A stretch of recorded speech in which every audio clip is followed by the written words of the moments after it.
Okay. So today we are looking at register variation in English studies.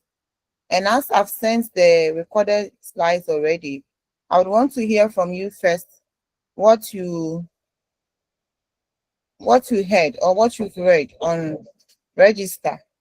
Then I can take it from there. So the few people who are here, share with me your understanding of register. Then we would continue.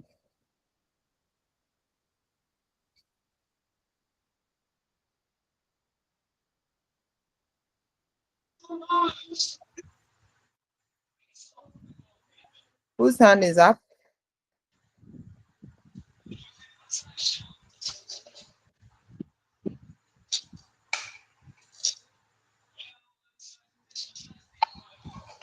Okay, Cornelia.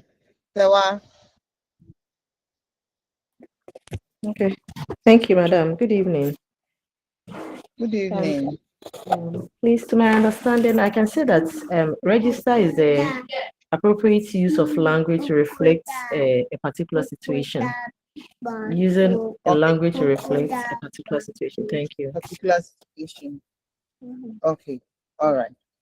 Thank you. Any other idea? Cornelia said using language to reflect a particular situation. That's good.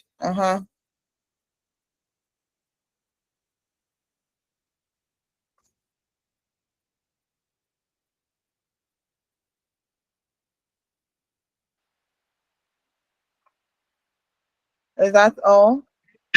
Okay, please, madam. Ernestine. In addition to that, it also pertains to use of language to reflect the field, that's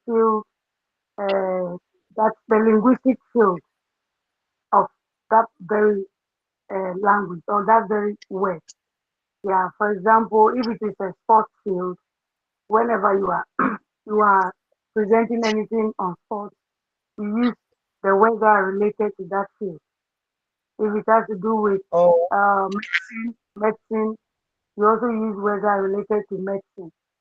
So it's about okay. contextual words and also words to reflect the field that you are talking about. Thank you. All right. All right. Thank you. So you are not far from correct. Thank you. All right. So today that is what we are going to look at, what your colleagues have said. And then you were supposed to do some presentation. But looking at the fact that I've sent you all the recorded slides already, I don't know how that is going to be like, but let's have our lesson. So today we will be looking at register variation, and at the end we want to define register, which Cornelia and Christine have tried to explain to us. And then we'll compare two models of register analysis and then analyze and compare tests according to register variation.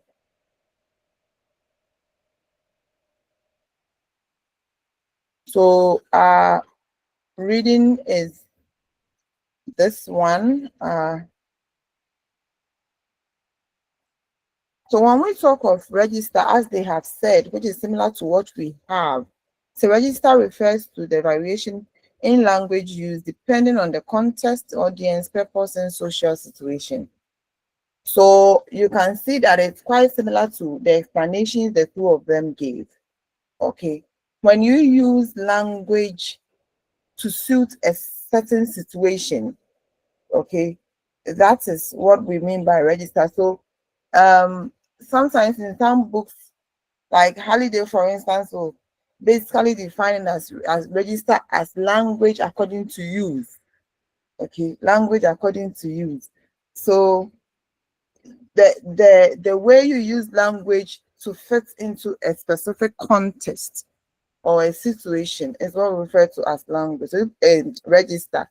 So if you look at what we have here, say register refers to the variation in language use depending. So register brings variation in language use. And this variation depends on the context, the audience, the purpose, and social situation. So all this put together will make language vary. The register will not be the same, it will vary. Okay, so the language variation based on these things. Now, there are certain factors that influence register. So we have field, we have tenor, we have mode. You say these factors influence register. Now, when we talk of the field, we say what is happening? What are we using language for? So the subject matter. Somebody said if you're talking about sports, you will use words that pertain to sports. So what is happening? What are we using language for? The subject matter. So now that we are having a lecture on varieties of English, you can see that our linguistic choices all pertain to issues concerning varieties. Okay. So if we decide to talk about science, you see that our linguistic choices will change. You will hear different vocabulary because the field has also changed. Then when we talk of the tenor, we'll come back to this later. When we talk of the tenor, you say who is involved? Who are the interactants? Who are the participants in the speech act? So the relationship between speakers, is it a superior and a subordinate? Are they co-equals? Is it among colleagues? Is it a friend to a friend? So the kind of relationship that exists between the interactants will also determine the kind of language you will use. So that if you are talking to your friend about a specific issue, your language will be different from when you are discussing the same issue with your head or your regional director or your CISO or somebody who is superior than you. Even if it's about the same thing, your choice of words, your language will not be the same because the participants are not the same. Then the mode has to do with how language is used. Okay, so how we organize language. Is it spoken, written, multimodal, or what? Is it a speech that is written to be read, or is it something that you are just saying? So mode has to do with how language is used, how language is organized, whether it is spoken or written or any other form. Sometimes the field you see domain is the same thing, and then the mode you may see channel or medium or something like that. It's the same. So understanding register helps in analyzing how language adapts to different contexts. So when you have the knowledge of register or when you understand register, you get to know that language adapts to different contexts. So the context will determine which linguistic choices you should make. Now we have some types of register variation. Sometimes in some books you may see levels of register. I think it's quite similar. So types of register variation.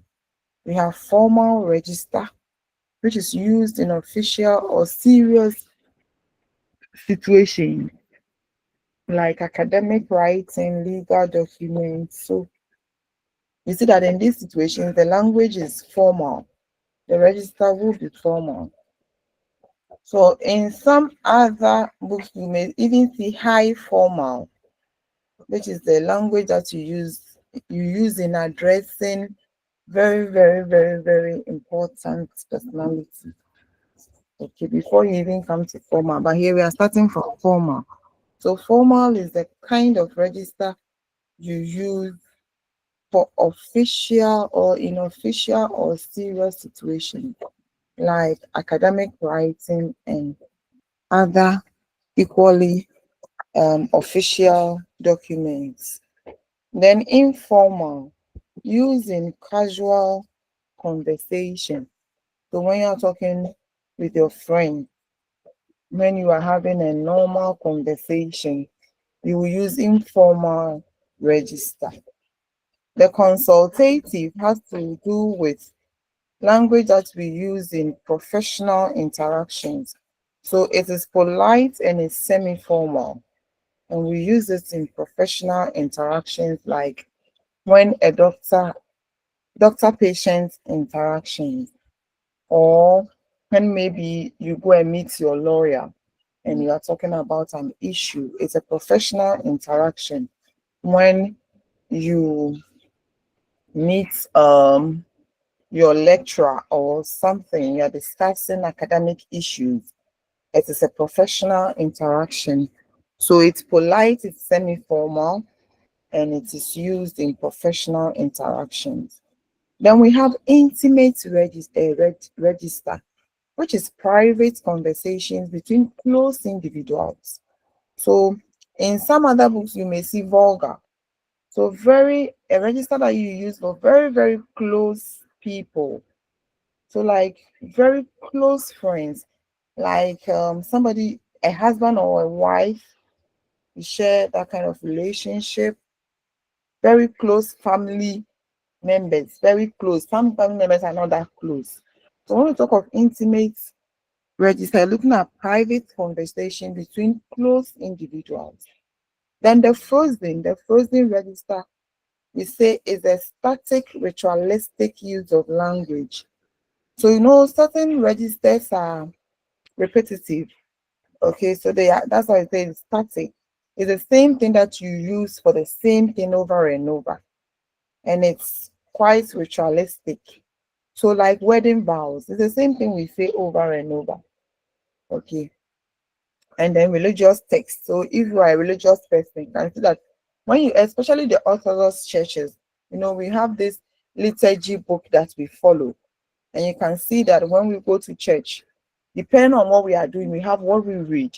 So if it's wedding, if it's funeral, if it's dedication of chapel, if it's dedication of this, there are always prayers and other recitations we do for different things. When it's Covenant Sunday, there are things we say. So these are um, what we refer to as frozen register. Say it's static and it's ritualistic use of language. Okay, so most of these religious texts are frozen registers. All right. Please, up to this point, is there anything we want to discuss? Get um some kind of further understanding before we move on.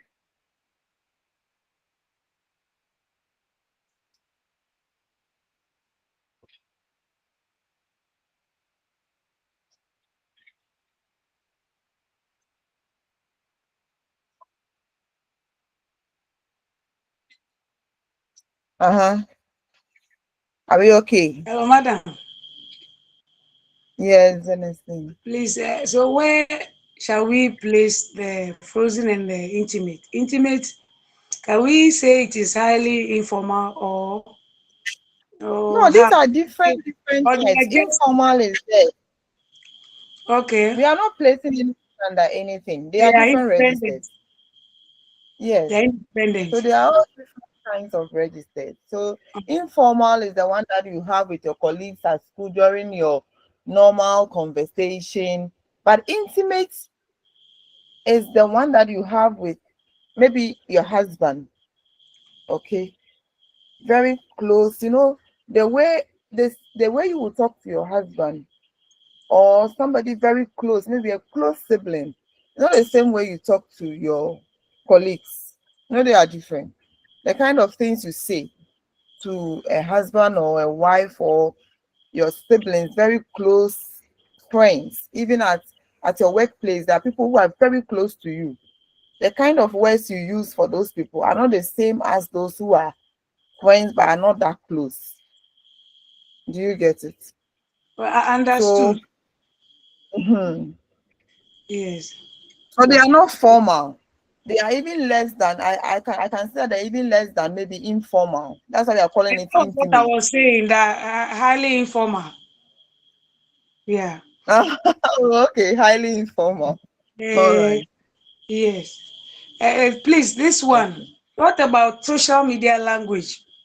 Those new words, neologisms, those ones which cannot even enter into academic writing. When you are, I mean, writing anything, there's no way you use some of the social media words, vocabulary.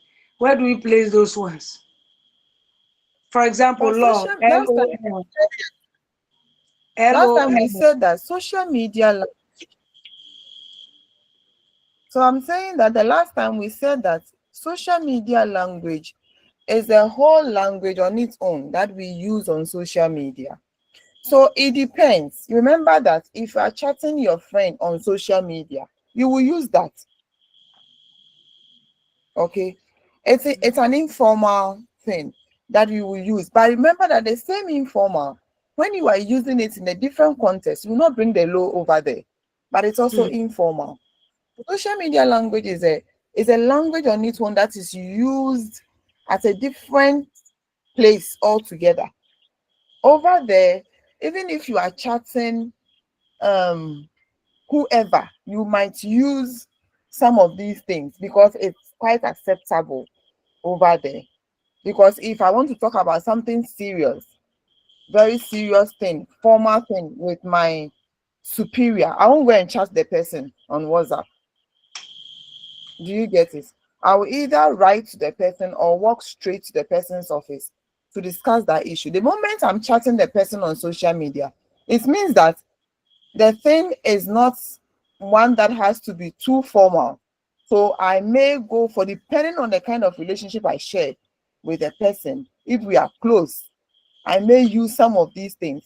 But the same person, if I walk to the office or if I'm writing to him, I will not bring the social media language into my writing. Please, Ernestine, do you understand me? Oh, yeah, I understand. Uh, Understand. It's just so that I social was media, looking at the ones which are like this abbreviation, some of these words which are like spelling you as U apostrophe RE. Some of these ones, whether they could also be grouped under a particular register. That was what that was. But for me, in classroom, I tell the students that they are highly informal because you can't use them in academic writing, whether informal, essay, or formal. So I think it's understood. I will find a way to add them okay. to our presentations in exam in case it comes. Yes, thank you. Oh, okay. Okay, so don't force yourself to push all under these places because it's like saying that where should I put pigeon? Where do you put pigeon? It depends on where you are using pigeon. It's a language on its own. So if I'm using pigeon with my colleague, it's informal, all right, but I'm using pigeon as a language on its own.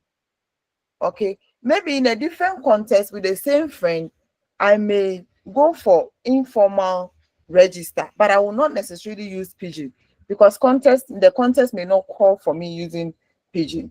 So if I go on social media and then I'm chatting anybody, it can be my lecturer, depending on what we are. Maybe you will sometimes my students chat me, they wake up in the morning, good morning, madam, please, how are you? The moment you respond, you are continuing, you will see some of these emojis and all these things there. Am I going to say that you are not being formal with me? We are chatting on social media, those things are allowed. And so they send them and understand them, I respond accordingly.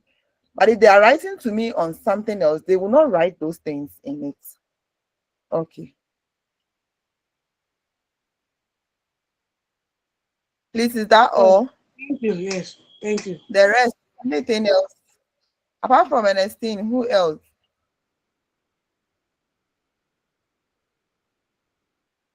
All right, then let's continue.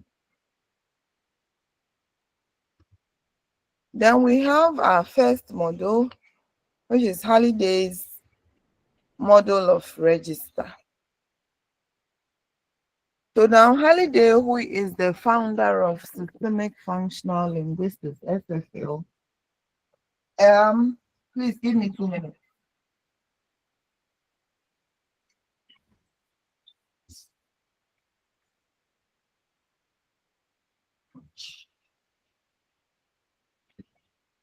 Uh-huh.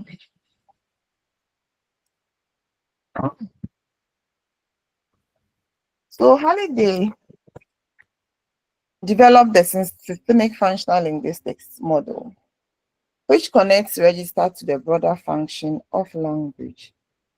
You know, FFL basically sees the functional aspects of language. Okay. So to them, the end product of language is to use it, right? So language as a functional tool. Now, register plays a very key component of systemic functional linguistics. And Halliday has these 3 variables that define register, or these 3 parameters of register, which we have talked about: field, tenor, and mode. They are very central to Halliday's SFL. Now, the field, as we tried to explain earlier, we say the topic or action taking place. What is happening? What are we using language for? So we are having a lecture on varieties of English. And so the language will pertain to that. If we get to a different field, we will use language pertaining to that field. Tenor, the participants and their roles. Who is involved? Who are they? What role are they playing?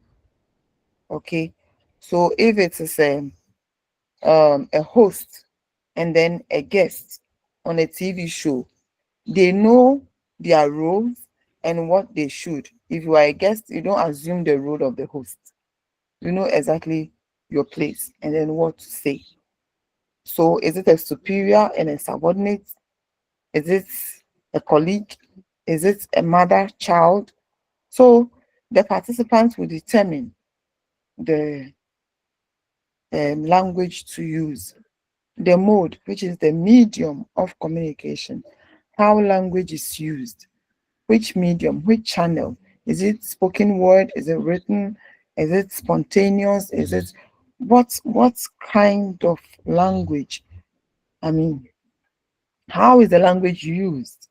That will form the mood. And according to SFL, according to Halliday, it says register changes depending on these contextual variables. So the register will change depending on the variables, so that if the field changes, the register will also change. It will affect the register. Right now, as I said earlier, if we should change the topic and then go and pick a topic in science or social studies or RME, you will see that you will no longer hear um, register. You will not hear Halliday. You will not hear mode. You will not hear tenor over there. You will not hear most of these things, variation and all the vocabularies we are using here, because the field has changed. So the moment the field changes, it affects the register. When the tenor changes, it affects the register. So as I said, the same issue that you will discuss with your colleague. If something is going on in your workplace and then you discuss it with your colleague, the way you present it to your colleague, if you go and present the same thing in the presence of your or you go and present the same thing to your head or your district director or something, you will present it differently from the way you presented it to your friend. The idea will be the same, but the way you will present it will not be the same, because the participants are not the same. And then the moment the mood changes, if it's you change from spoken to written word, it will also affect your linguistic choices because speech is different from writing, and therefore it will not be the same. So a change in any of the variables will affect the register. Okay. So Halliday's model applied. We are looking at some examples. So a medical conversation versus a casual chat. You can see that they are two different things. So a medical conversation will be different from a casual chat. And then the tenor, a teacher talking to students versus friends talking. So when a teacher is talking to a student, that is different. You can see that the teacher is superior than the student. But when two students or friends are talking, or even when the teacher is talking to his friend, that too will be different. Then the mood, writing an email versus texting a friend. So it can even be the same friend, but when it's email, consider that it will be different from when you are just texting the person. Okay. So you say, how do changes in these variables shift the register used? Okay, so we say that when there are changes in the register, in the variables, the register will also change. So say, how do changes in these variables shift the register? So if the field changes from like a medical conversation to a casual chat, you will see that the kind of words you will use in a medical conversation will not be the same thing you will use in a casual chat. Okay, so the register to will shift because the variable has changed. Okay, so that is for Halliday's um model. Okay, any issue on that?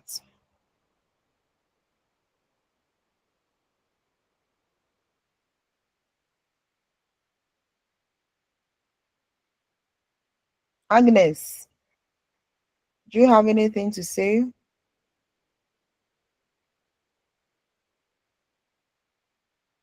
Is Agnes around? No, I just joined. You just joined and I mentioned your name. All right.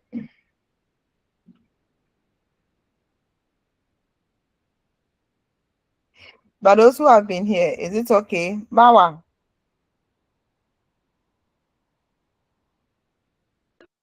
is Bawa around?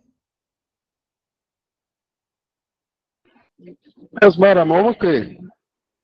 Well understood. Well, You are okay. All right. Okay. Okay.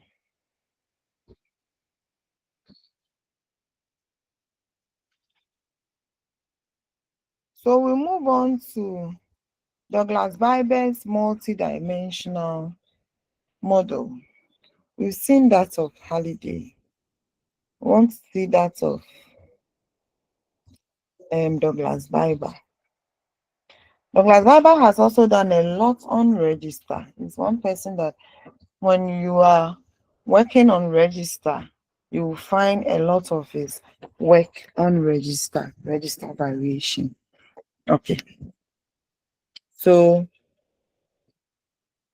Douglas Byber introduced the multidimensional approach. Usually you find MDA to analyze register variation based on linguistic features across text.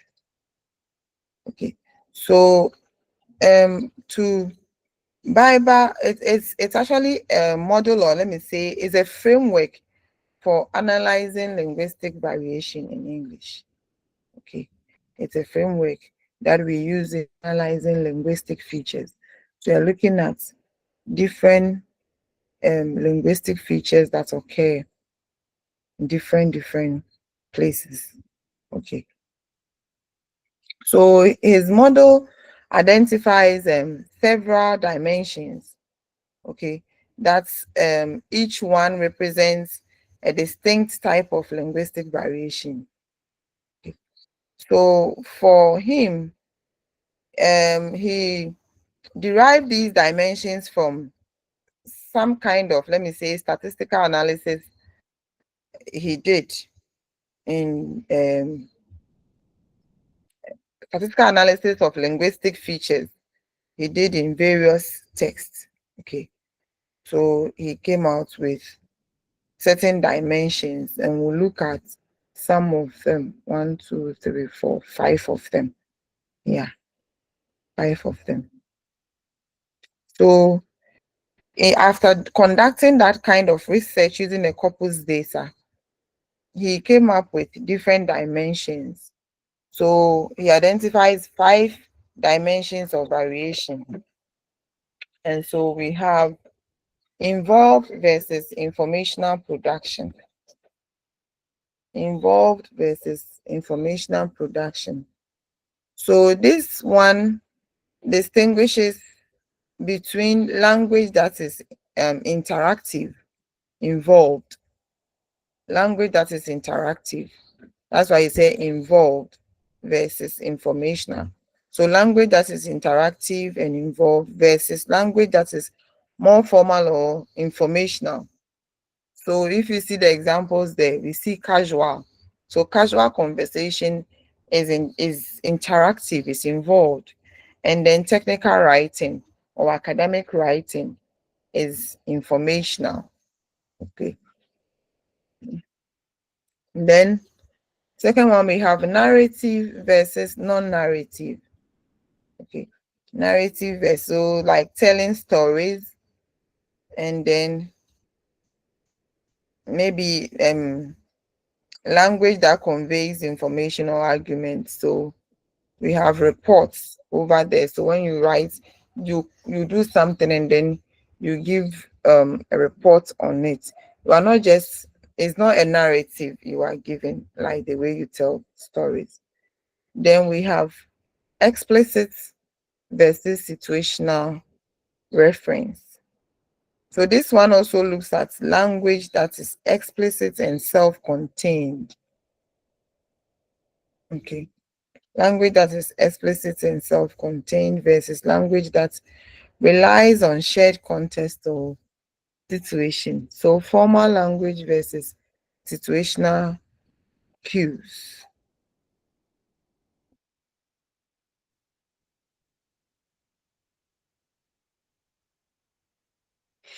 So even that one, you can still talk of the, let me say, the explicit. We can still talk of academic writing tend to be explicit and self-contained, providing detailed explanation and definitions. So we can talk of academic writing as explicit, then versus other situational ones. Okay.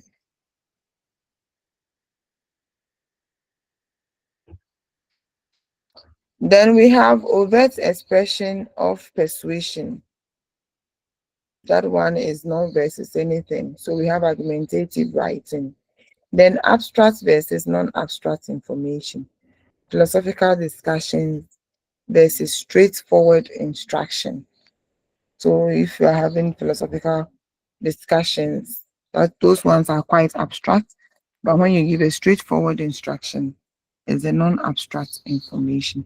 So the model relies on corpus-based analysis to categorize tests into different registers. So for him, he used a corpus for the analysis. So when we talk of a corpus, it's an electronic data that contains huge number of, let me say, different constructions or words, okay, that you can extract information from depending on what you are doing for your analysis. So he was working on what these registers, And then that is where he derived the data from a corpus. And then he did this analysis and then came out with these different registers based on these dimensions.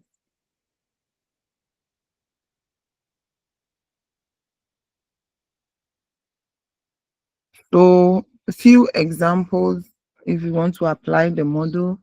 They involved production, a casual conversation versus informational production, a scientific report.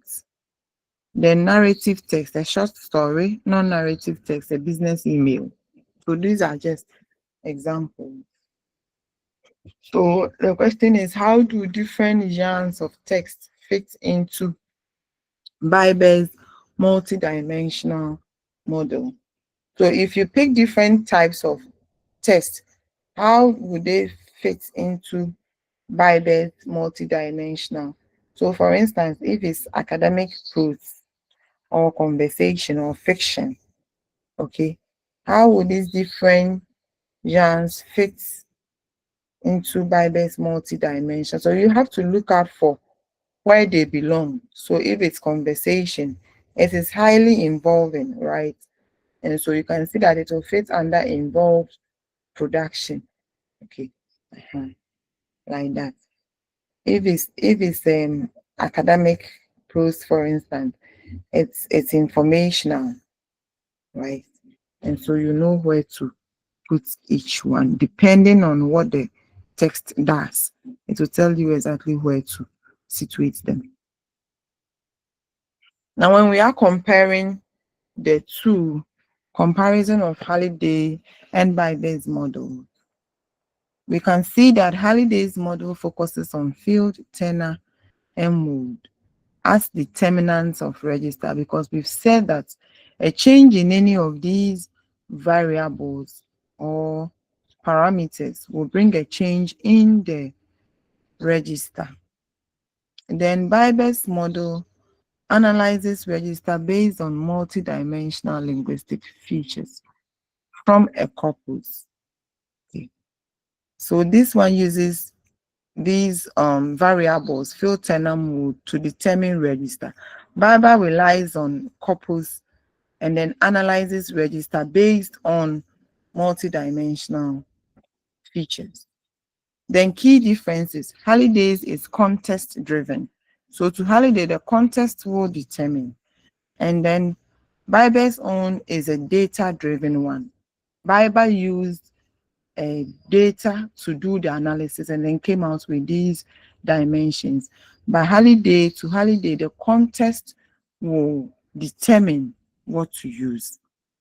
But the similarities, so these are the differences. One is context driven, the other one is data driven. But they are also similar in the sense that both aim to explain variation in language use. When you look at both, they all aim to explain that there is variation in language use. Okay, so register will bring variation. Whether you are looking at Halliday's own or Biber's own, there is still variation, because Biber, when you pick involved plus information versus information, I can see that they are not the same. So there is variation there. When you pick Halliday too, it says when the field changes, the register will change. So there will be variation. When we have different fields, the registers will be different. So there will be variation there too. So both aim to explain variation in language use. Now, the importance of register in English studies. The importance of register in English studies. Why should we study register? Is it important? Based on all that we have said, now I want to hear from you before I will say anything. Based on all that we have said so far, do you think that it is important to study register in English? Let me hear from you.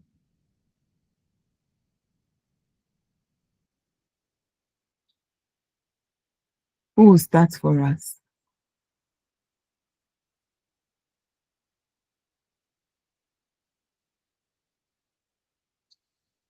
People are living. Is that what is wrong with their network?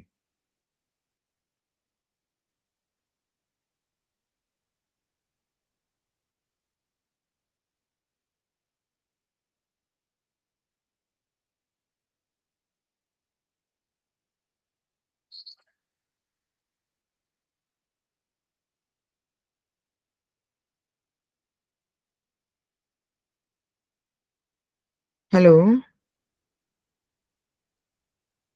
Hello. So people are there. Mark, I haven't heard from you Yes, today. madam. How are you? Yeah, I'm around, please. I'm doing well. Okay. All right. So I'm asking for the importance of register variation. Is it important based on all that we have said? Do you think that it is important Yeah, it's to highly study important. register in English? Highly important. Highly Why? important. Yeah, for instance, the register will tell um, maybe the context, or let me say the the purpose of what you Mm-hmm. are using the language for, the purpose for the language used. Just as you explained, when it is academic, it comes to academics, it will determine the type of register to use. When you go to medicine, they also have their register. So it's basically the register, or the register will tell what the language is being used for. So it is highly important. Mm-hmm. All right. Thank you. Talk. I'm not sure I've condemned anybody's response here. So feel free. Charity, yes. Yeah, madam. I want to say that the Mm, register also helps us to identify the field in which the language is being used, or maybe the social group, and the relationship that exists okay. between the speakers. Thank you. All right. Depending on the kind of register the person is using, you can determine that this is this field. Is that also? Is that what you're trying to say? Yeah, exactly, madam. Exactly. Okay. All right. Thank you.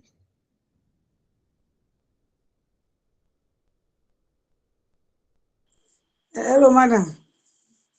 Okay. Yes, Ernestine. Yes, I I thought would you were say not that going it to speak. also, So okay. It also shows how I'm listening. it shows how rich a person's linguistic repertoire is. In that you are able to make Okay. the right linguistic choices depending on the situation. But Choices. anyone who chooses, language anyhow, it's a reflection of, your linguistic knowledge. So if you're able to make the right choices, it All right. shows how rich your linguistic repertoire is. Yes. Oh, all right. Okay. So these are, thank you all, Mark, Charity, and Ernestine. And then the rest who wanted to talk but didn't. And Okay. madam, I want to add So something. it's saying, add. I wanted to say maybe avoid misunderstanding, because the way words are. For example, we have a homophone. So if you know the particular register being used, you see that it will avoid confusion or misunderstanding. Is that correct? Hmm. It's quite minor, Yeah, but yeah. yeah. All right. Okay, Thank you, but madam. all the same, thank So, you. Madam, please, can I add to Uh-huh. hers that it's boosts understanding of both the of participants, like among participants, understanding among participants. Yeah, yeah. If I want I to think it's polish the same her, thing she said. I just want to polish it up so that we all understand it better. For her. Oh, okay. All right. I hope I'm still on. Yes, madam, you're on. Yeah, Oh, on. okay. So it says helps in, all right, helps in analyzing how language adapts to different contexts. So you get to understand, or you are able to analyze that, or you're able to, um, yes, I understand that language adapts to different contexts. So language is not one way. Okay. You can't use the same language for all situations or for all contexts. So your knowledge of register will help you analyze how language adapts to different contexts. So somebody said that he should be able to tell from the register the person is using that this is this field. Okay, so the moment you hear somebody saying something or people talking about something, the register will help you determine that this is the field that they are, this is what they are talking about, this is the subject matter. You may not even know the exact thing, but the vocabulary, the language they are using will help you to know the the field that they are talking about. So your knowledge of register can help you and analyze how language adapts to different contexts. Then improves ability to tailor language use in academic, professional, and social situations. So I think Ernestine was trying to say that it shows that it shows your knowledge in the language. I think she was trying to say something like that. So it says improves ability to tailor language use. So you are able to tailor language use in different situations. You will not be using the same thing for, because you know that register differs, okay, depending on the situation. And so if it's academic, you will know exactly what to do. If it's professional, something different, you will know. If it's a social situation, you will know what to do because you have knowledge on register. Then essential for English learners and linguists in recognizing appropriate language for different purposes. So for somebody who is into English or linguistics, your knowledge of register will help you make the appropriate language choices for different purposes and different situations. So it is very, very important. So registers are dynamic and context dependent. Okay, they are dynamic, they are not static. You can't use the same vocabularies for different situations. No. So registers are dynamic and they are context dependent. So the context will determine. I'm sure you are doing is it um oh come on semantics, right? So you know about context. So it's context dependent. Context will tell. And context we know is any resource that helps you to produce or interpret an utterance. So the participants are there, the place, the time, what you are talking about, all forms part of context. Okay. So register is context dependent. The context will tell. All right. And so we've tried this evening to understand register to be crucial for analyzing how language is used in varying contexts. Halliday's model helps us to understand contextual variation, while Bybe's model provides a corpus-based multilingual dimension perspective. Together, these models provide comprehensive frameworks for studying register variation in English. Okay, so we have to define register, identify two texts from any sources, written or spoken, and analyze. Then the differences, analyze the differences between them according to field, tenor, and mode. Then state two differences between Halliday and Bybe's models of register.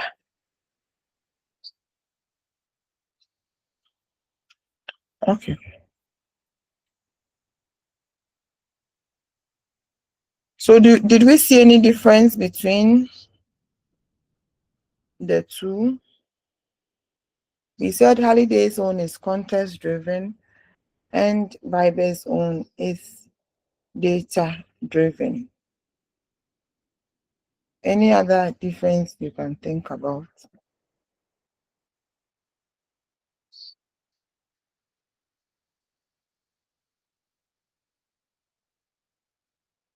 If not, we'll move on to another thing for the evening.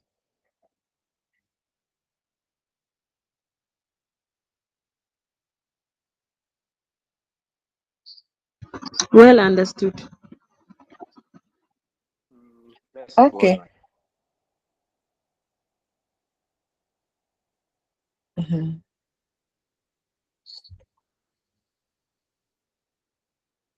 Next one.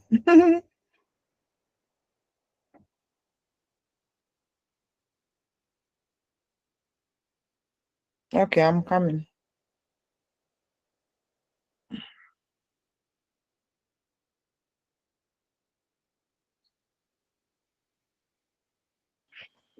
Yes, madam, please, Okay. some of my colleagues said it's well understood. I've raised my hand. Some of my colleagues say it's well understood, so they should help us to get the other differences, because we've only got to know of context driven and data driven. Can we identify more of the differences? Okay, so that's the next question to you as I set the next one.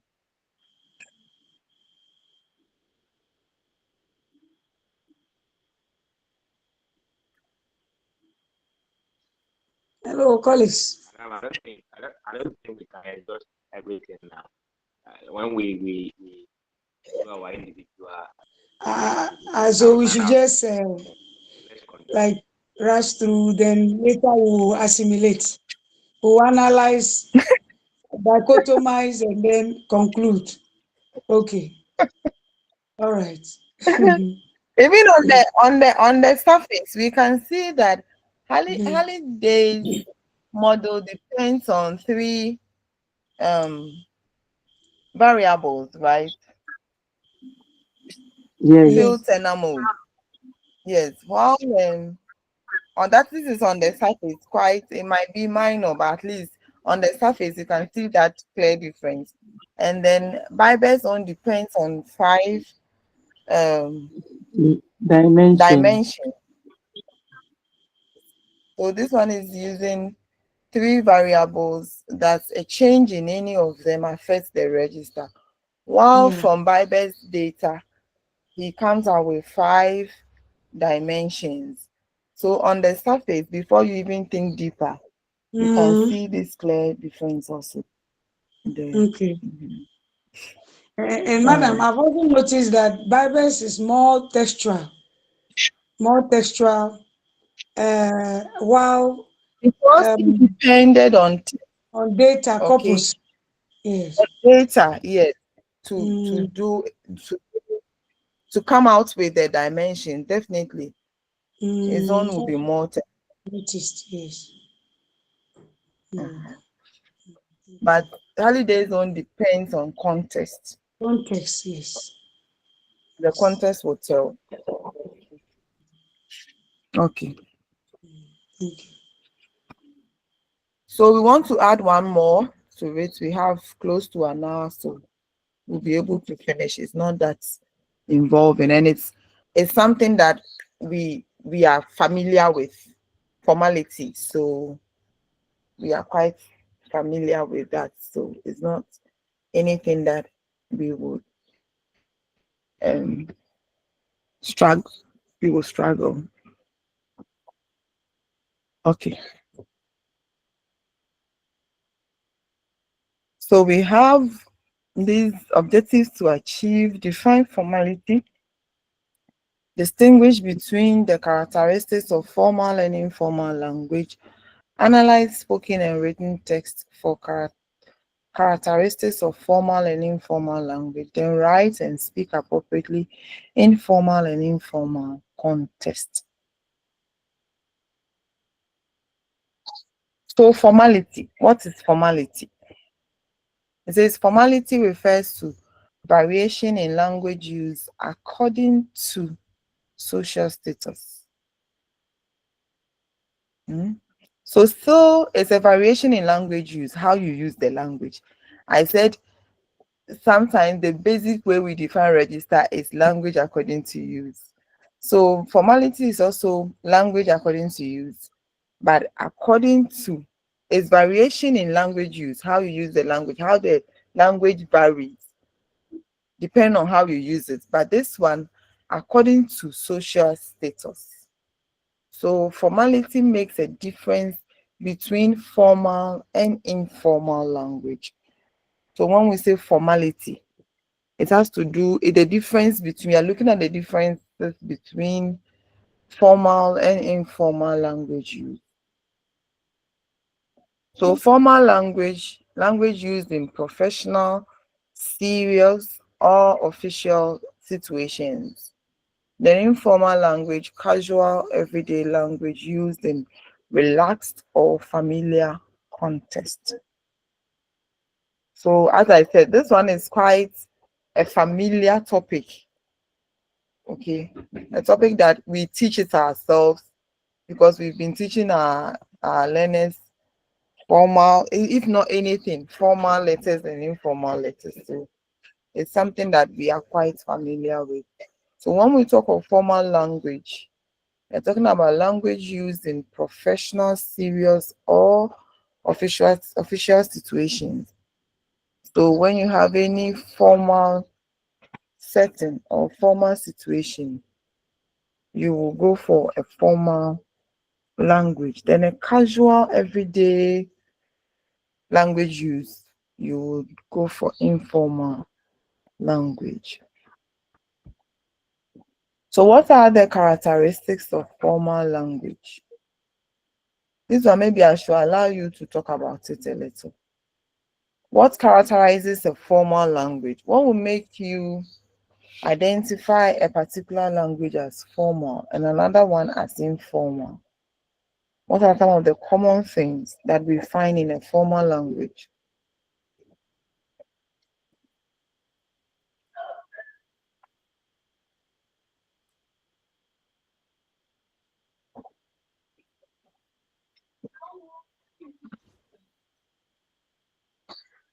Uh-huh. Yeah, my page is back. And I still see your hand, Okay, or it's madam. been up already. Formal, Uh-huh. please, one of the, okay, some of the characteristics are passivization. You passivize whenever Okay. you are, yeah, developing the points. Okay. You also avoid All right. chatty language, use of contracted forms. You avoid them. Let me allow my sister to All also right. I think add. Yes. Charity's hand But go up. So I wanted to add politeness or maybe good manners. okay, Yeah. politeness. But it doesn't mean that informal too, we are not polite. Oh, we are polite. Oh, But sometimes we we I mhm. don't know, the politeness.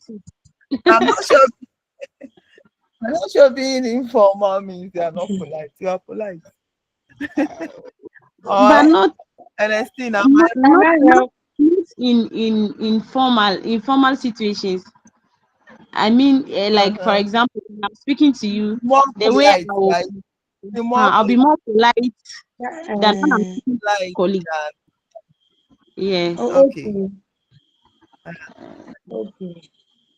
But just to add to it, the politeness is demonstrated in the linguistic choices.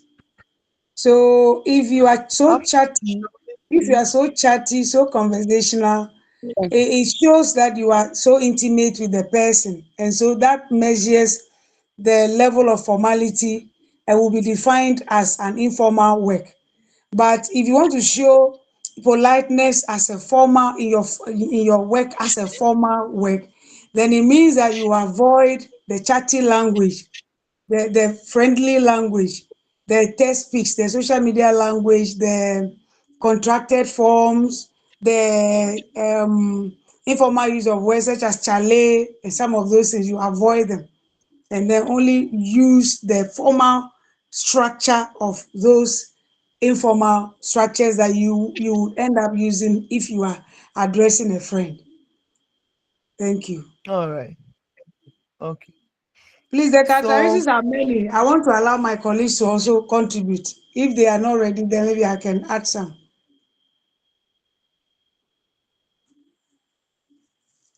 all right. I think we also have few here. Yes. Maybe yes. So which will kind of which we can put a lot of the things you are saying even under them and they will fit. So it's a precise vocabulary. So especially in academic writing, you don't you go straight to what you want to say. Okay. So maybe as Ernestine is trying to say, you don't become too chatty. You don't say unnecessary things. It's a serious writing. And so you are more focused. Like, what do you want to say? You put it in a precise manner. So Yeah. precise vocabulary. Say, use the exact thing that you want to use. Okay. So technical or academic terms. Okay. You use the exact thing that you are supposed to use, and then you move on. Structured sentences. The sentences have to be complete, grammatically correct sentences. No sentence fragments. No, you have to use complete sentences, and then they have to be grammatically correct sentences. Then objective tone, to avoid slang or contraction. Okay. Then third person perspective often avoids direct address. So the um, third and then um, you don't use the first and second. Madam, You that is the mostly passivization. use the You third passivize. person. Mm. You passivize. You use passive form. Third third person perspective. So often avoid direct address. So instead of saying that um I ate the food, as Christine is trying to say, so I ate the food is an active structure, right? When you have an active structure, you see that the subject performs the action. So I ate the food. But in mostly informal writing, you will turn it into a passive structure. As she's trying to say, you pacify the structure. So you will have the food was eaten, okay, where you won't have the I over there, which is the first person. So you have the food was eaten. So if you have the food was eaten, you can see that the food, even though it's the subject, is not the one that is performing the action, which is eating. Okay. Mostly in passive structure, you see that it appears that the verb even acts upon the subject, but in an active structure, the subject acts upon the verb. So mostly we go for these kind of structures when we have formal writing. Okay. So the third person perspective, objective tone, structured sentences, and then a precise vocabulary. As we said, there are lots of characteristics that we can talk about. I can see that these blocks that we have most of them coming under these. So some of the things we're saying, we can put them under these ones. So typical usage. Where do we use formal writing? So in academic writing, in business communication, in official speeches, we go for formal language for um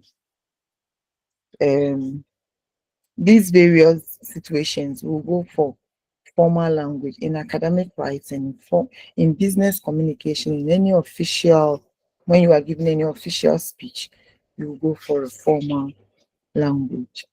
Okay. Any issue on that?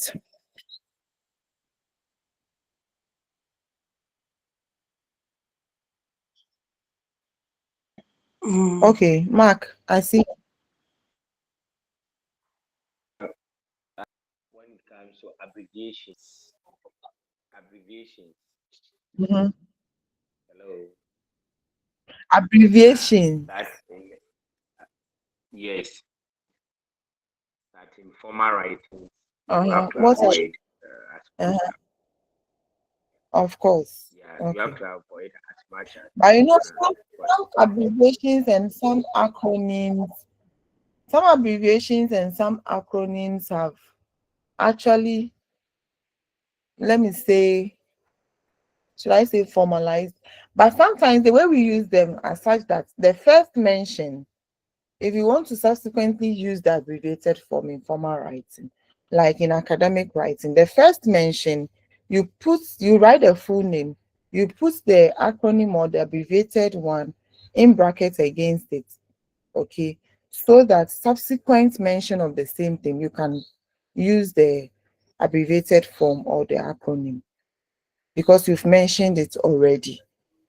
And so, like Bibel's model, for instance, multi-dimensional approach, we call it MDA. So if you're writing something and want to use it, the first mention, you write the multi-dimensional approach into brackets MDA. Subsequently, you can use the MDA to represent it in your writing. Okay. all right. Thank you. Mm-hmm. Welcome. Ernestine, is that your hand up or it's Yes, been there madam. already? Yes, madam. I want Okay. to add to it that idioms are also not permitted in formal essays or formal context. However, Idioms are I think, permitted. please, am I being heard? Yes. No, you are not. Idioms. You are dissimilar. Idioms are, yes, Idioms are idioms are permitted. informal. Informal, but I've realized that in WASI, BEC, our examiners are on the blind side of this. So they are forcing us to award high scores for idioms. So if we can all, drag this home so that they will know that idioms are not supposed to be to flag formal essays, but they are rather regarded as informal characteristics. Thank you. So what type of essays accepting idioms that you think they Oh, shouldn't accept? even at the moment, the marking that is ongoing, they said it is there in the marking scheme. The award calls for use of idioms. And I was Uh, challenging our chief Madam, examiners that will you come back no, again? The network is not idioms are correct at not all. We formal. didn't hear But they were anything saying from that, you. oh, no, no, no, no. We have to award high score for writing idioms in formal letters. But we the teachers must trumpet it until the writing is done. Because idioms are not objective. They are not clear on the surface. But formal writing must be objective, must be clear as it's simple, concise, and precise. Thank you. All right. So that is why I asked which essays are they accepting They idioms. said they If you are write writing, formal, formal letter, well, you said formal formal letter. letter. You are and where you are. Mm. All right. Stella, And the article for publication. Yes, ma. Good evening, ma. good evening. Good evening, madam. Yeah. Good Good evening, doc. evening. Good evening, Stella. Uh-huh. We can hear you. Okay. Please, I think the point my sister is making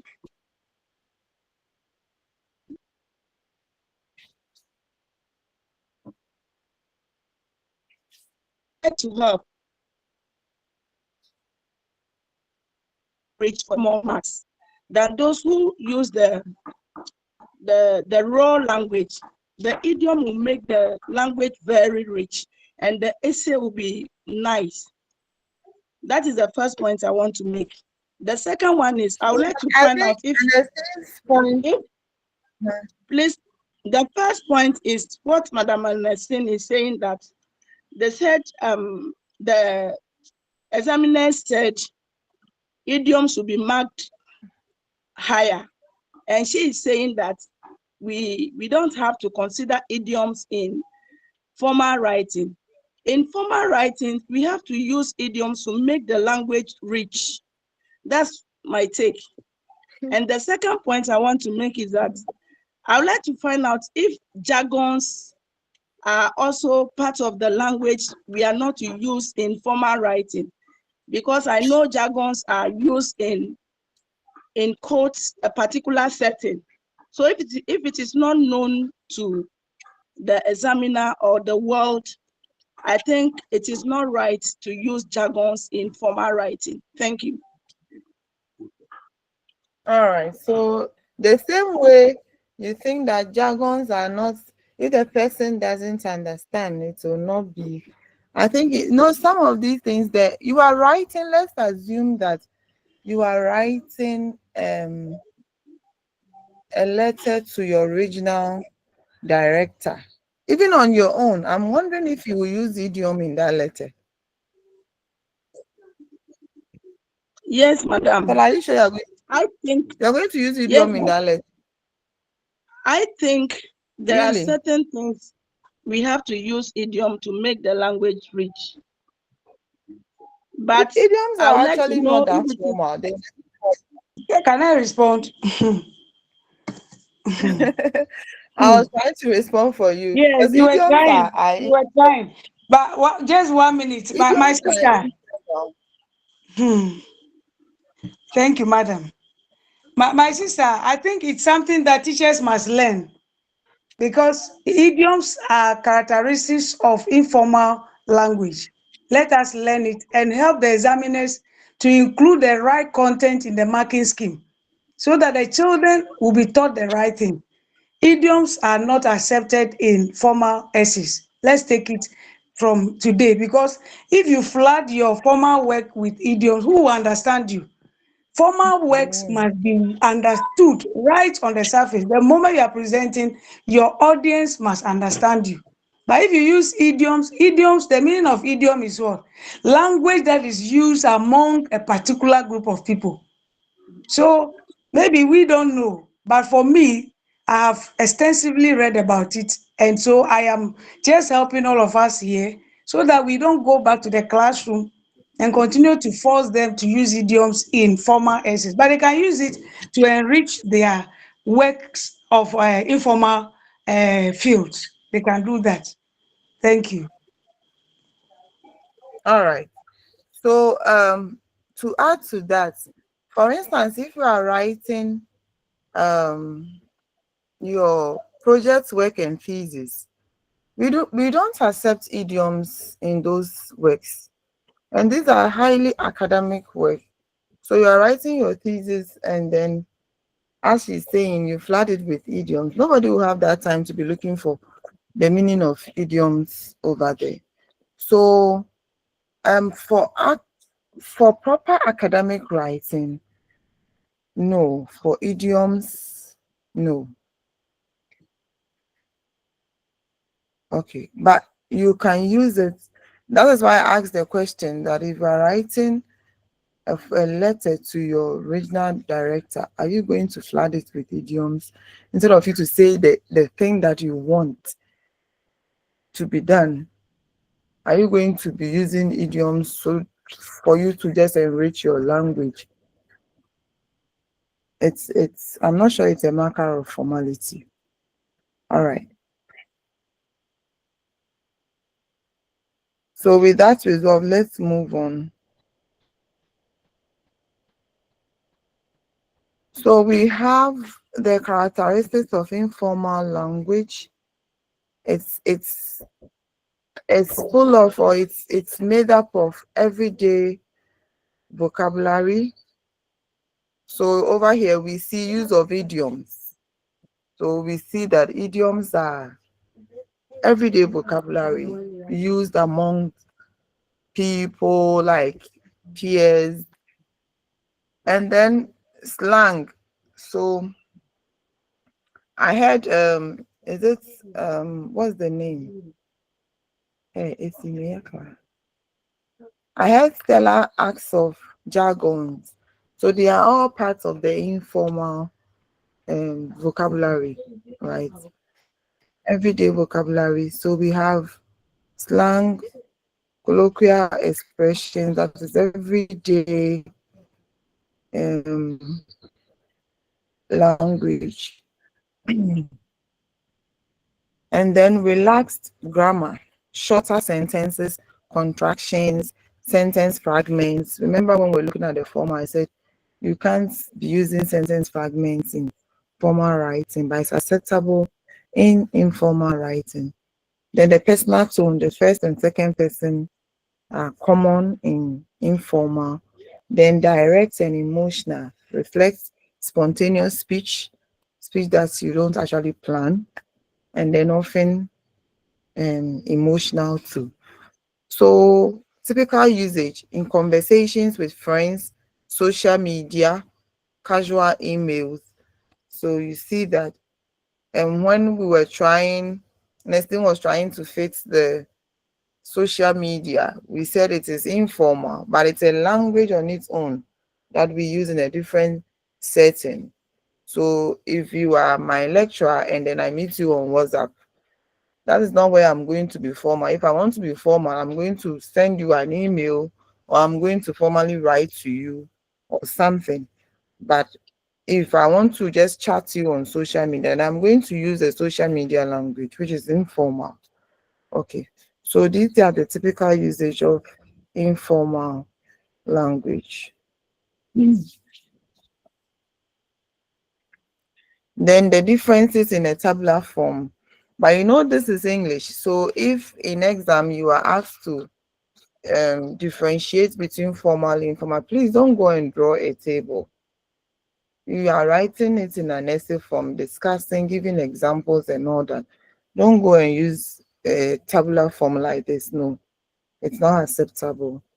So we have the variable that is marking formality or informality. So when you pick tone, in a formal language, you're using a serious and objective tone, but informal, it's personal and friendly.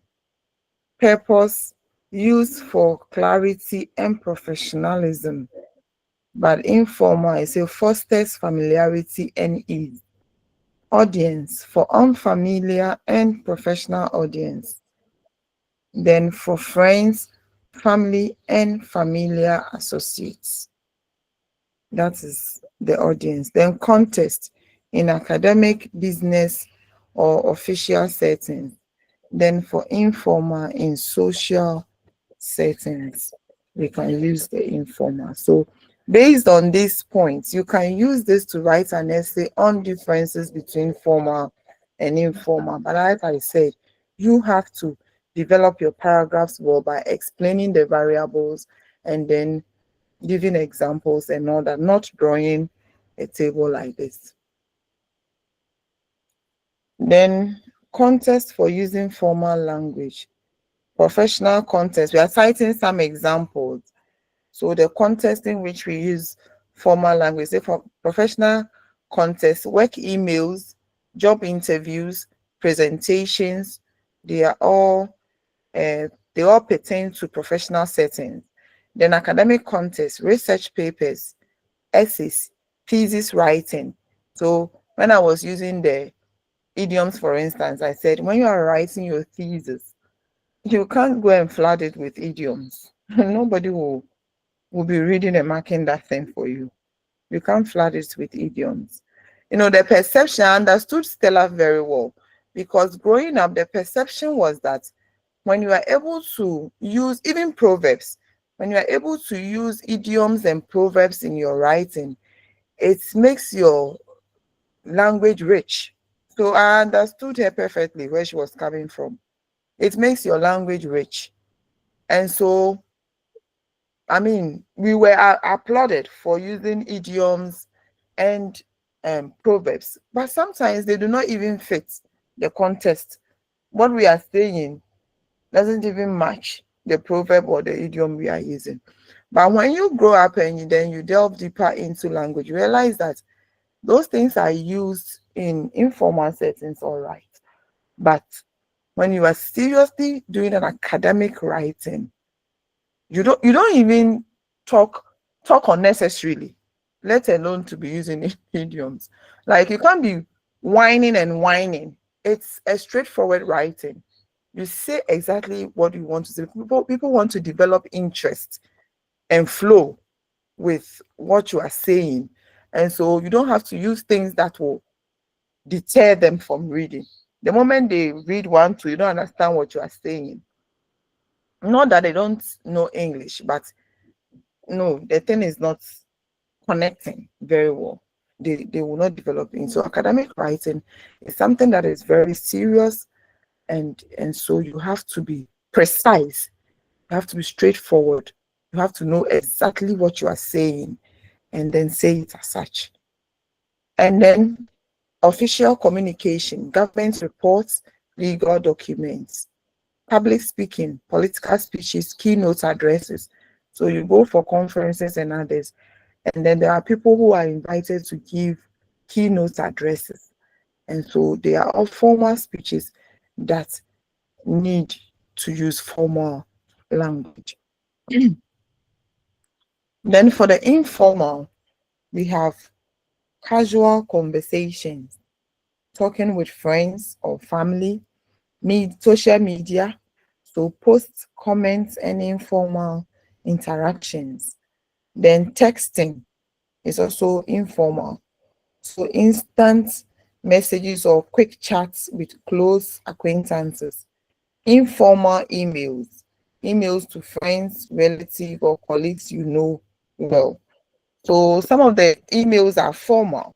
Like when I use like a lecturer and the lecturer, for example, if I want to send my lecturer a message now and I mean business, I'll not go and chat the person on social media.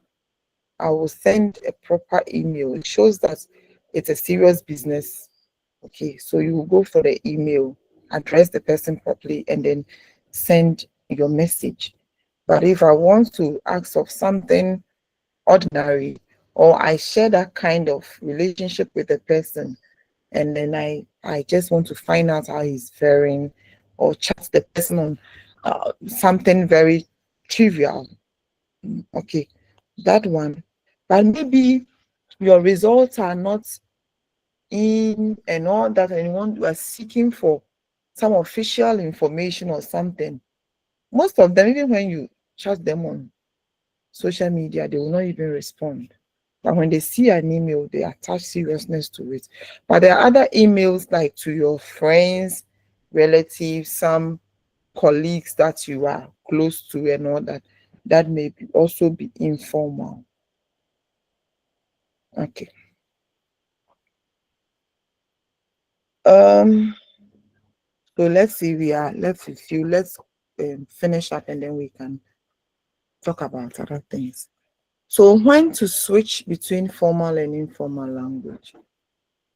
You know, We can be, sometimes depending on what we are doing, we can switch from formal to informal. So switching between formal and informal language is context dependent. That's why I said sometimes depending on what we are doing. So it's context dependent. Professionalism, use formal language when addressing superior or in business context.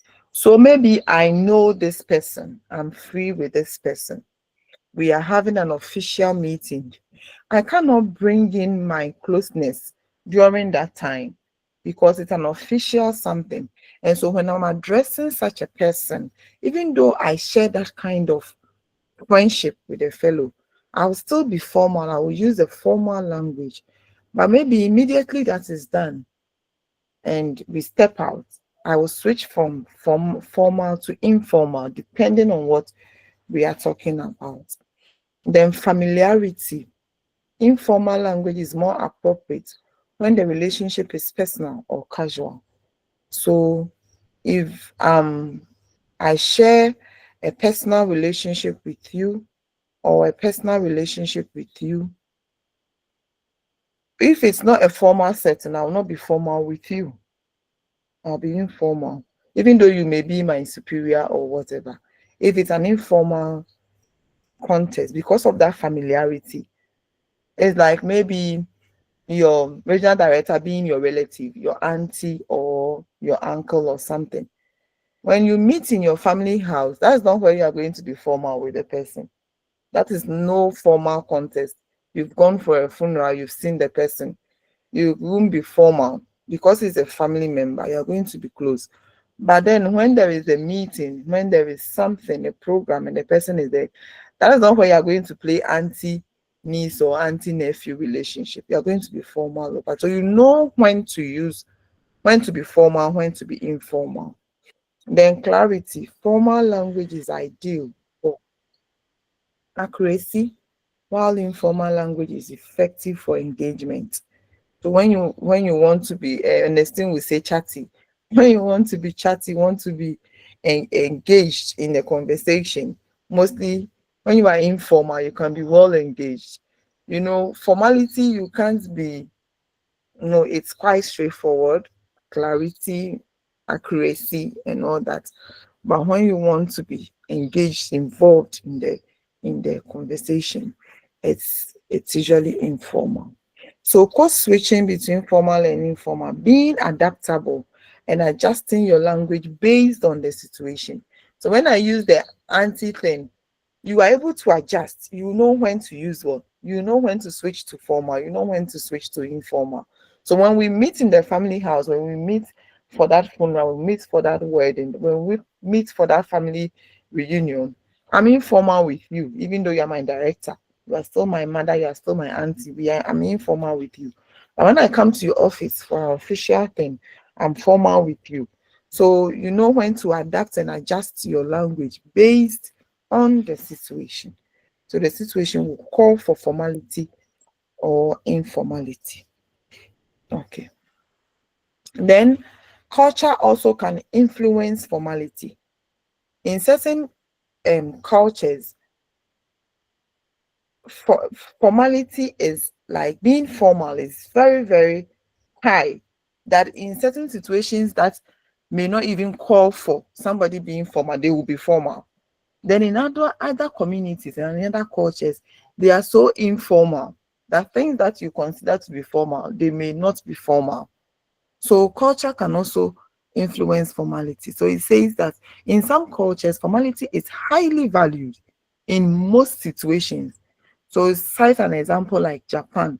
So you go to Japan, and then in most situations, they are formal.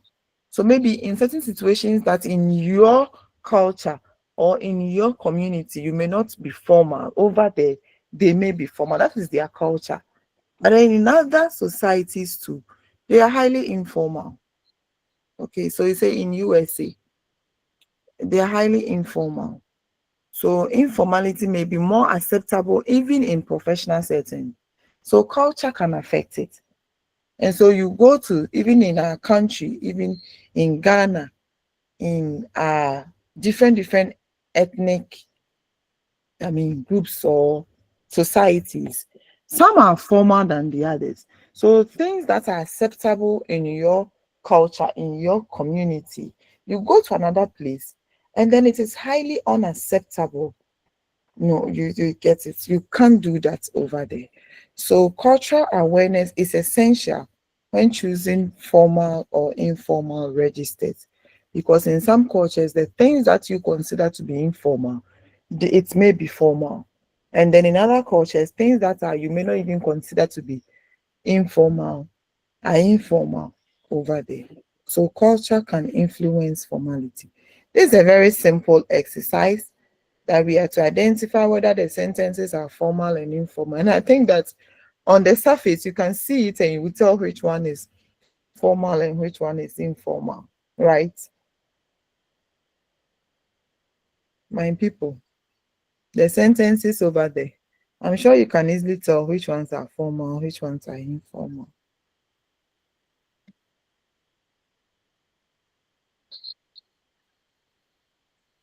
Yes, madam. Yeah. Madam, I don't see your screen. Hey, I thought You I'm didn't the see only my one not screen. All seeing this anything. Hey, I'm not also seeing. oh, but the rest, do you see my screen? Please, no, madam. No, no. And I've been talking and We've been searching for it, but I you even you thought were if you even saying, stop showing the screen. oh, my screen is there. Sorry. I thought I had shared. Can you see it now? No, madam. No, madam. Madam, it's now there. Very clear. It's now there. Oh, Yes, sorry. You should madam. have told me because I always share my screen. So when I moved to the other one, it was not showing. You should have said it.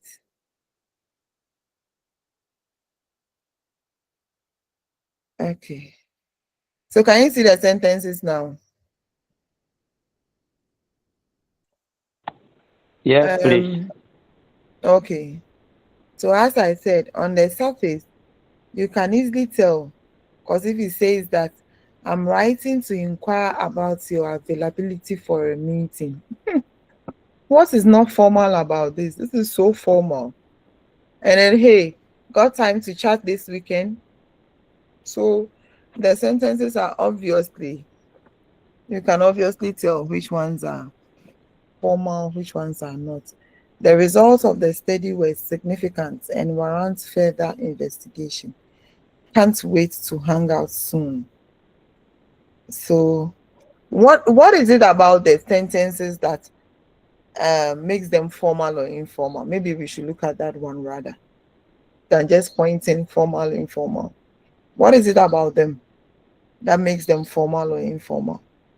Few things, then we are good to go. Yes, who is that? Stella. Yes. Yes, ma'am. Please, the first one, Uh-huh. I am writing to inquire about your availability is an informal language. It's a formal language, sorry, because of Uh-huh. I am. It's a formal language. So the full form. Yes, hey is chatty, so it is informal. Hey, got time to Mm, chat this weekend? Yes, it's chatty, so it is informal. The result of the study is formal and can't wait. We don't have to use the contracted form in the formal yeah. language. So this also is Mm. informal. All right. Thank you. So Stella has answered all for us. Okay. Now let's see some key takeaways as we leave. What are we taking away? It says formal and informal language registers are essential tools for effective communication. So it's not a matter of informal is wrong, formal is correct. No, each of them is correct, just that we use them for different purposes. Uh-huh.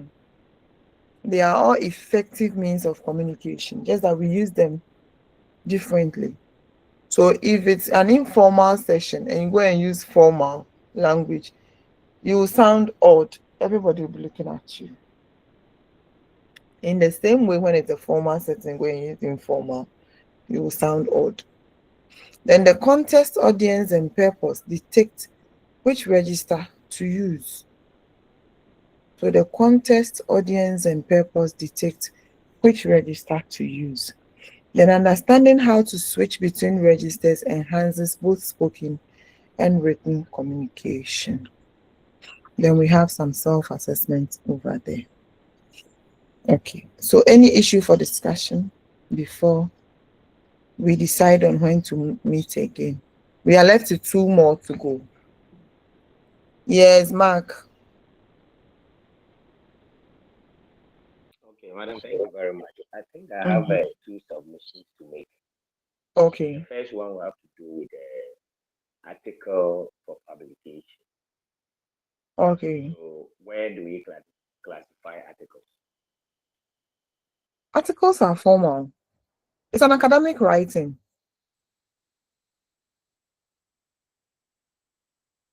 All right. Okay. Because I wanted to say something about that before Madam Ernestina came in. That you would take some marking schemes and they will tell you when candidates give, let's say, proverbs that are in line with topics for article writing, they should be given maybe some marks for their effort. That is why I'm asking that question. Then 2, Oh. I think this You see one. the articles. Wait with the articles. I'm talking about academic articles for publication. Oh. You are talking about articles in what? In newspapers and those things. Newspapers, yes, yes. Oh, you see, that one will also depend on the content. It will depend on what the person is writing about. If the person is writing about a serious social issue, or is the person writing about it, it will depend on what the person is writing about. That would demand whether the person should use a proverb. And I'm not sure the proverb would be too rampant in the article, but maybe depend on the topic and what the person is writing about. Maybe 1 or 2 proverbs would be necessary. And mostly these proverbs are explained. Okay. So I'm not sure, but I was thinking of proper academic writing for publications. Those ones are serious academic issues. Okay. Unless the person is working on proverbs, then that is fine. That is somebody's topic. But for those articles that we publish in newspapers and other things, they are also formal anyway. But for them, depending on the topic that a person is writing on, it may not be totally odd that somebody will chip in an idiom or a proverb. It depends on what the person is writing on. It's not banned that you cannot put anything in there. Okay. Okay, exactly. So I want to base on that to also pass a comment. I think I should have done it in private, but once we are all adults, I'll put it here. That is, it goes to Madam Ernestina. And as much as we appreciate the submission, I think she should be at times moderate in her choice of words, because I have heard colleagues complain about maybe 1 or 2 things that she does, and so they will not even join lectures that maybe she's part. There will be another links. In fact, for Hey.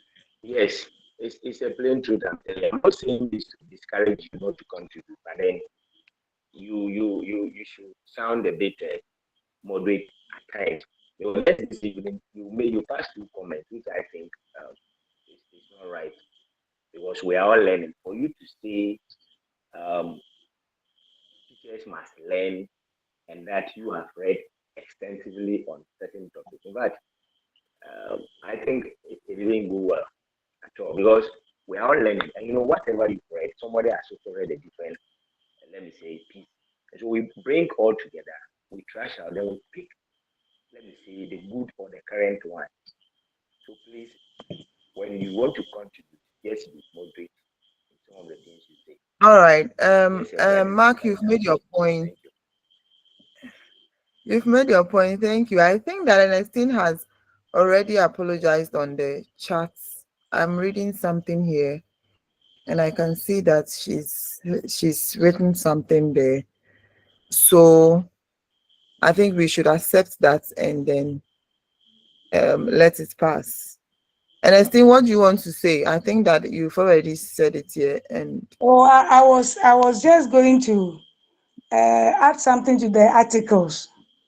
That we have an article for publication in school magazine at our level, national newspaper, local newspaper, and the international magazine. So what we have been teaching the children is that when it is going to be published, depending on the audience, if it's a local audience, school audience, then you can use the informal in your approach. Then if it is going to a wider community where readability is large, then you can use the formal one. So for publication in national newspapers, junior graphic, daily graphic, international magazine, we teach them to use the formal one. But in reaction to what my brother said, for me, you see, when I was done making my point, then my sister came in and then she was rather refuting what I said, that it shows that your language is rich. Then I was driving home something that I know, even currently, the marking that we are doing, it is there that we should accept idioms, we should award marks. So I am, and even when I was telling the chief examiners, they were not taking it that idioms must be used. So just to help all of us so that we go back to the classroom, I never thought, I never knew that because of me, some of you don't want to join lectures. So all I'll do is just to be quiet so that learning will go on. Because sometimes madam will ask questions, nobody wants to talk. And if someone shares her knowledge and someone refuses it, and then I came in with a rebuttal, I don't think we should conclude like that. So I'm very, very sorry. I'm very No, sorry. no, I no. You just can't say. You see, we all have different styles of learning. So I'm very someone cannot just stop class because somebody is talking. The person learns by talking. I'm very sorry. yeah. I'm very sorry. Ernestine, I think that Kwame, I'm going to call you soon, but I think that I had even made a conclusion that she has already said something on the chat, and so it was even enough. And that I think that on both sides we should just try to manage and then be here, because we cannot say that people present issues in different ways. That is one thing. People present issues in different ways. So sometimes, based on how we interpret things, that's why I say we are doing semantics. So context is, things that people might find offensive, others may not find offensive. That is how the world is. And so somebody found it offensive. We are all here. Others may not have even seen anything wrong with it. Others will see something wrong with it. And so those who saw something wrong with it, I think she said sorry. And that doesn't mean that Ernestine is not going to talk again. You have to talk, because somebody is saying that people learn differently. And so some people learn by contributing. The more they contribute, the more they learn. Okay. Exactly. And so you can't stop learning because you have offended somebody. I think that you have apologized for that because you didn't mean to. But that is how, and I'm not saying the person who got offended has also done something wrong. No, people interpret things differently. You may say something, I may find it offensive, another person will not find it offensive. That is how we are. And so please don't let us drag this issue. And I think we will continue to contribute, but for making her aware that certain things she says offends people, I'm sure she's going to find another means of saying whatever she wants to say by taking whatever you have said into consideration. So I think we are all learning. We are all learning. Yes, Kwame, let's hear from you, then we can end our class. Madam, thank you. And I would like to say something about what has just transpired. I don't know the very people who are so much saddened about the way Miss Ernestine do handle some of the questions. But to me, as my NDA, I like it because sometimes there are some questions, her technicalities and her ways of answering some of the questions do throw more light on some of the issues we are learning. So I don't see anything wrong. And on the more serious note, I also don't agree with her if she is very serious about not contributing, because some of us, we also learn from her. Sorry for whatever has happened.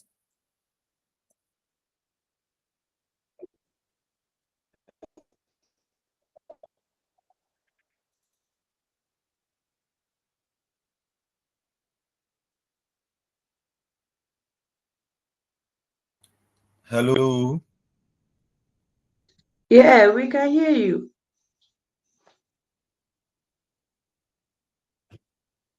Help you. Then I hope what I said, okay.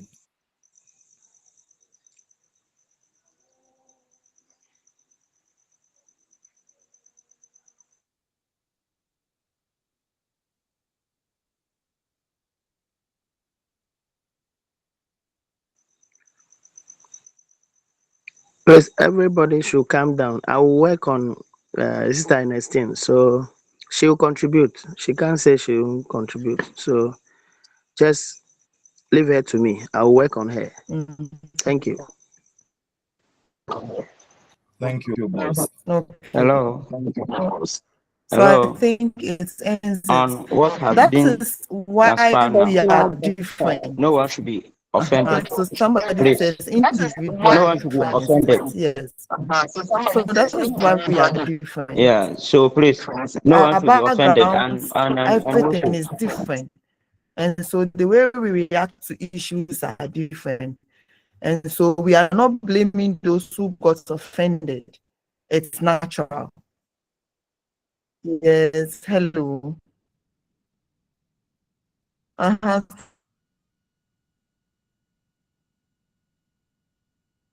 Samuel. yeah, please. Mm-hmm. Madam, what I want to say is that Samuel, you were what has saying been something. transferred now, Is it no one should Samuel? be. Yeah, Someone please. was saying I something. understand. No one should be offended, and then no one knows a lot. Therefore, we Okay. are all learning. So please, Therefore, somebody can learn through asking questions and then do this. we are all going Therefore, to if you all continue like this.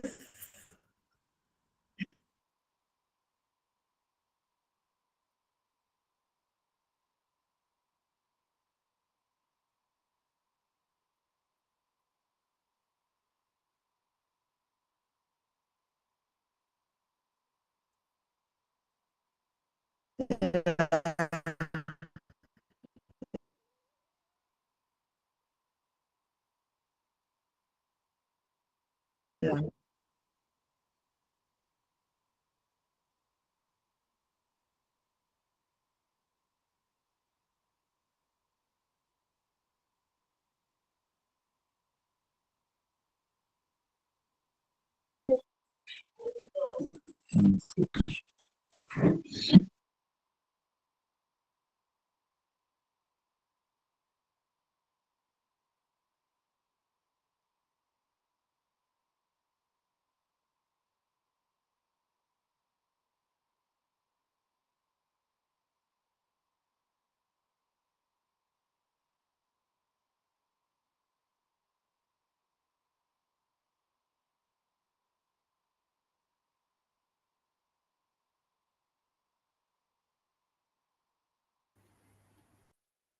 Hello. Hello.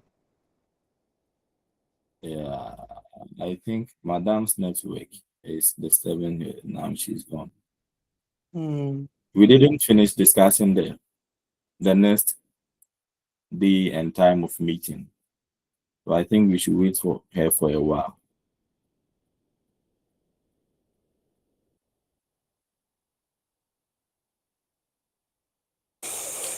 Thank you.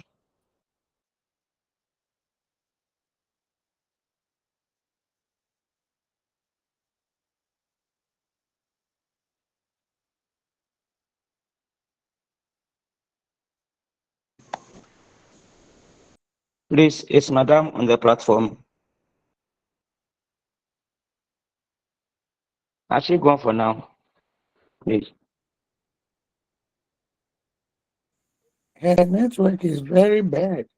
She just dropped. She just dropped. Are you there? It will happen. Then I don't think she will be able to come back again anymore.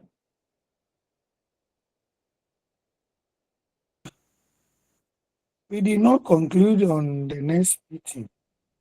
The next meeting for time. Can you help? If you think she won't join.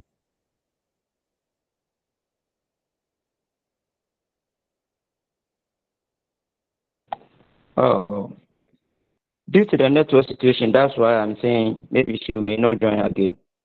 So you can all break here and then just talk on the platform. Okay, thank you. Hello. I went off. I was even chatting you on the WhatsApp page, but I went off. So I think we are done, right? So I was asking whether we are meeting tomorrow or should it be Saturday? We are left with 2 more to go.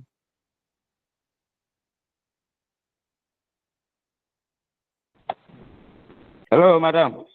Yes. Hello. Please, I am Hello. asking. I want to know. May you know the areas for this thing, considerations in terms of I'll ask the the coordinator. exams and the application? I'll ask the coordinator. Usually he doesn't have Madam, he doesn't have let me say areas. He will tell you all that you have learned.